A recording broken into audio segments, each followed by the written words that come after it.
Hello, नमस्कार. मी वैशाली. माझ्या नवीन एका व्हिडिओमध्ये तुमचं सर्वांचं मनापासून स्वागत. आणि आता त्याने एक काय त्याची एक नवीन एक हे झालंय काय म्हणजे माहिती आहे. तो ना पहिली सकाळी पप्पा कामाला जाते ना, तेव्हा तो त्याला फिरी मारत होते. आता तो उठत नाही कारण रात्री लेट झोपतोय ना, त्याच्यामुळे तो सकाळी लेट उठतो. मग पप्पा कामाला जातात ना 8 वाजता. मग तो आता त्याने ते टाईम चेंज करून तो दुपारी फिरी मारायचं असं चालू केलंय. मग दुपारी दुपारी जेव्हा पप्पा कामाला जातात ना, तेव्हा मग तो सांगतोय, "मला पप्पा फिरी घालून द्या" म्हणून सांगतोय. मग पप्पा त्याला दुपारी एकदा त्याला फिरी घालतात आणि मग कामाला परत जातात. मग संध्याकाळी आल्यावरती मग तो काही नाही जास्त मग काय काहीतरी खायला घेऊन येतात ना, मग तो खात असतो. आणि हा नंतर बकेट घेऊन मी बकेट घेऊन जातो मम्मी म्हणून सांगून तो बकेट घेऊन पुढं आला. त्यांना कशाला पाहिजे सांगा लहान मुलांना. नको म्हटलेलं काम करायला घेतात. नंतर मी काय केलं नाश्ता थोडा केला म्हणजे भाजी मला खूप आवडली म्हणून मी ना आणि थोडी भाकरी घेतली आणि एक पहिली थोडीशी भाकरी माझी थंड झाली होती म्हणजे मी सकाळी लवकर नाश्ता बनवून ठेवला होता फक्त खायचा होता. मग ना मी सगळं कामं माझी आवरून घेतल्यानंतर मी नाश्ता खायला घेतला. आणि काल काय झालं आर्यन ना तो काल उठला नव्हता. मी एकटीच नाश्ता केला. तरी मनाला कसं तरी खायला जातच नव्हतं. मग आज तो माझ्या बरोबरच नाश्ता खायला होता. बरोबर आता आम्हाला सवय झाली ना, अगर पप्पा लवकर आहेत ना ते नाश्ता करून कामाला जातात. मग नंतर मला सवय झाली त्याच्याबरोबरच खायची. अ, त्याला भरवत खायची सवय झाली. मग ती आता मग ते काल खाल्लं ना कसं तरीच वाटलं. मग आज मी म्हटलं, "तू उठल्याशिवाय मी आज नाश्ता करणारच नाही" म्हणून सांगितलं. आणि मग तो उठल्यावरच आम्ही मग दोघांनी मिळून नाश्ता केला आणि हे माझं मनी प्लांटचं झाड ना वर छान आता वाढायला लागलंय ते. आणि आता तुळशीला काय झालं काय माहिती करते ना, मध्ये-मध्ये 1-2 पानं आहेत ना त्याची, ती कशामुळे सुकायलात काय तर त्याच्यामध्ये तुम्हाला माहीत असलं तर मला नक्की सांगा. कारण ती आताच मी लावली आहे थोडे दिवस झाले त्याला एक 15 का 20 दिवस. तरी आणि परत हे व्हायली ती. काय ऊन जास्त आहे त्याच्यामुळे का काय माहीत नाही. मिस्टरांना म्हटलं तर मिस्टर म्हणाले, "ऊन जास्त लागतंय." म्हणजे आमच्या तुळशीला ऊन जास्त लागतंय. त्याच्यामुळे असं म्हटले त्यांनी. म्हणून बघूया आता काय-काय होतंय. मग त्याला तरी अगरबत्ती पण आता मी साईडला लावायले. तिथं पहिली अगरबत्ती लावली ना, तर त्याच्या झळीनं ती पानं 1-2 एकदम खराब होत होती. मग त्याच्यामुळे मग आता साईडला पण अगरबत्ती लावायलोय आम्ही. आणि आता काय होतं काय बघूया पुढं. आणि मग नंतर मी ना हे गहू होते ना, मग दळण करून घेऊया म्हटलं.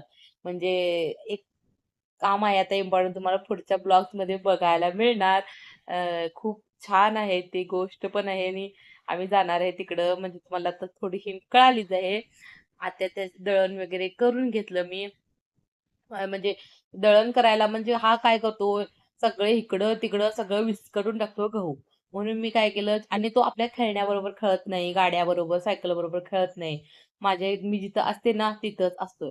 म्हणून मी त्याला काय केलं, थोडं ताटात दिलं आणि "तू बाबा कर हे" म्हणून सांगितलं. तरी त्याने थोडे तरी पाडवलेच खाली. असू दे म्हटलं, नंतर सगळे तुम्हाला हे दाखवतोय मी तेवढंच 5 मिनिटामध्ये. खरं बरोबर त्याला पावणा तास लागला करायला. ते तांदूळ हे सॉरी गहू निवडायला. मग ते गहू वगैरे सगळे निवडून झाले आणि मग तो चप्पल घालून तयार. मग मी गिरणीला आमच्या इथं खालीच आहे ना गिरण ती पिठाची गिरण खालीच आहे आमच्या जवळच आहे म्हणून आणि आता ठेवला तर मग नंतर संध्याकाळपर्यंत मिळतंय ते. कारण त्यांना दुपारच्या जेवणाची पण वेळ असते ना त्याच्यासाठी. आणि कधी-कधी लाईट जाते, कधी लाईट हे होते, एक फीज जाते. त्यासाठी मी ना लवकरच ठेवून येते म्हणून ऐकलं. मग का तो चप्पल घालून तयार आणि मला सांगत होता, "मम्मी मी चालत येणार." कारण तो कुठं पण गेलो ना, चालत येत नाही. त्याला मी ना कडेवर घ्यावं लागतंय किंवा वरती जरी घ्यावं लागतंय. चालत येत नाही. मग तो मला सांगितला, "मम्मी मी चालत येणार" म्हणून सांगितला. म्हणलं बघूया. तुला म्हटलं मला थोडं हे पण नव्हतं, खात्री नव्हती तो चालत येणार पूर्ण तिथून. जवळच आहे खरं. त्यांना सवय आहे त्याला खरं ते एक-एकदा ना त्यांच्या मनाचा मूड असते ना, मूडवरती डिपेंड. म्हणून ते ना हे करतात. मग मी ते झाडू वगैरे मारून ठेवला आणि तिथंच गुळापो ठेवला. कारण पाठीमागं सुकली आहे, जाऊन हाणायचं म्हणून. मग नंतर घेतलं दळण आणि चल रे शोनू म्हटलं आणि मग निघालो जाण्यासाठी. तो तर पुढं होता. बघूया म्हटलं काय करतात. नाहीतर मग मला ह्या खालच्या हातामध्ये पिशवी घ्यावी लागली असती आणि त्याला कडेवर घ्यावं लागलं असतं. मग जाऊन आम्ही ते गिरणीमध्ये ठेवून आलो. मग त्यांनी सांगितलं मला नंतर या तुम्ही 5 वाजता म्हणून. पण ठीक आहे म्हटलं कारण टाइम पण झालेला 1 वाजता 12:30 1 काहीतरी झालेला, त्यांचा जेवणाचा टाइम पण झालेला. मग आल्यानंतर मी पण इकडं माझं जेवण बनवायचं होतं. आमचे मिस्टर 2 वाजता जेवणाला येतात, त्यामुळे आम्ही ना सिंपल आज मी डाळ आणि लाल तिखट घालून डाळ बनवणार होती आणि इकडं भात. आणि काय आहे, एका पाठोपाठ एक काम चालूच असतं. नंतर काय झालं, चला म्हटलं डाळ पण शिजून घेतली, भात पण झाला आणि थोडंसं ताक होतं ना माझ्याकडं, त्याचा चला मट्टा करूया म्हटलं. आता आता गरमीचे दिवस आहेत ना, त्याच्यामध्ये थोडं थंड पोटामध्ये लागलं तरी बरं होतंय. आणि आता तेवढं जेवायला पण जात नाही ह्याच्यामध्ये गरमीमध्ये. तर कारण मिस्टर पण कामावरती असतात, त्यांना पाणी पिऊन, कारण इकडं आमच्याकडे गरमी भरपूर असते. त्यांना पाणी पिऊन, पिऊन, पिऊन ना भूकच लागत नाही. त्याच्यामुळे हे थोडं थंड तरी पिला तरी बरं वाटतंय. तरी मी ना फ्रीजमध्ये काही ठेवत नाही ना, बाहेरच ठेवते. कारण फ्रीजमध्ये ठेवून पिलं तर आपणालाच आणि त्याचा प्रॉब्लेम सर्दी हे ते.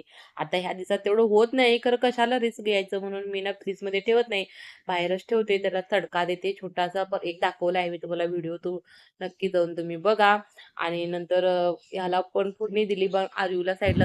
आणि कसं असतंय, एकदा आम्ही जर शिवायला घेतलो की सगळेच कपडे शिवून घेतो, म्हणजे काय असू दे नसू दे शिवून घेतो. आता तसंच चालू आहे सध्या. 7-8 दिवस झाले मी कपडेच शिवायले. एकदा ड्रेस शिवला, एकदा हे शिवलं, ते चालूच आहे. आणि आता एक सिम्पल हा मी व्हाईट कलरचा ब्लाऊज शिवून घेतला, म्हणजे कुठल्या पण साडीवरती मॅच होतोय आणि पटकन होतोय. प्रिन्सेस कट शिवलेला आहे बॅक हुक करून, छान झालं आहे. फिटिंग पण मस्त आहे. मग ती मी ना हुक्कं लावून घेतली. थोडं माझ्याकडे 5-10 मिनटं होती आणि चला म्हटलं हुक्कं लावून घेऊया. आणि हुक्कं लावून घेतल्यानंतर मग हा इथं ना तेलाची बॉटल त्याच्या हातामध्ये दिसली असणार तुम्हाला, तुम्ही बघितलं असणार.